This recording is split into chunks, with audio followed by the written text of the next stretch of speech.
Good morning mga kapatid. Abang malit pa pala yung tubig, pumunta na ako sa bayan. Inunahan ko na pala yung tubig kasi mamaya-maya malaki na po yung tubig. Hindi na ako makakadaan.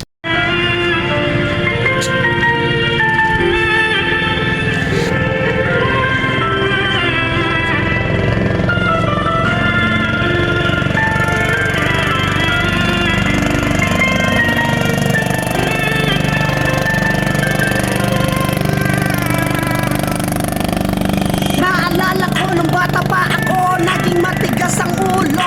Di sumusunod sa aking ama't ina. Lagi po akong takbo, hindi nakapagtapos ng pag-aaral. Dahil sa kakulitan, ang buhay ay naging sabagal. Hirap pero kakayanin ko na lang. Mahirap ang buhay, di iisin ko pa rin. Kahit na ganon at masakit ay kakayanin ko pa rin. Ang buhay talagang ganyan ay napakahirap at napakalupit.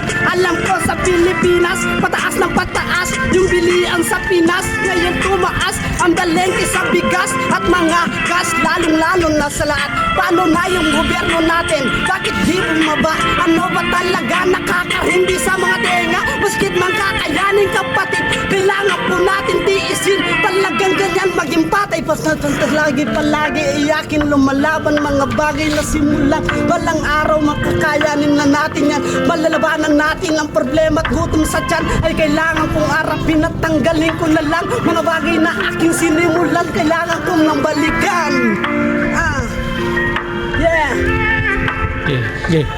Kapatid. Sleepless Beats. Oo, alam ko na may pangarap ako sa buhay. Bakit ganito naging pasaway pa?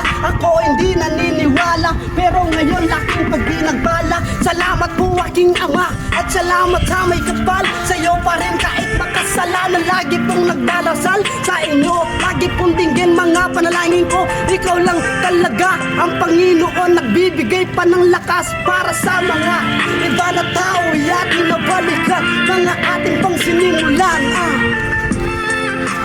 Minsan mahirap ang buhay, kakayanin ko na lang. Tagumpay pa natin, kailangan pa ng lumaban. Gumapang sa una pang kailangan, kailangan kong umakyat. Walang araw maaabot mga pangarap sa tuktok. Kahit gano'ng mataas, kahit gano'ng katari, kaya aking pang papanikin. Salamat nga pala sa